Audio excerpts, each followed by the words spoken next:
এই ভিডিওতে প্রকাশিত সমস্ত সংবাদ এবং তথ্য বিভিন্ন সূত্রের ওপর ভিত্তি করে পরিবেশন করা হয়েছে।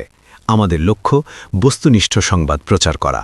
কোনো ঘটনার দ্বারা কাউকে ব্যক্তিগতভাবে আঘাত করা আমাদের উদ্দেশ্য নয়।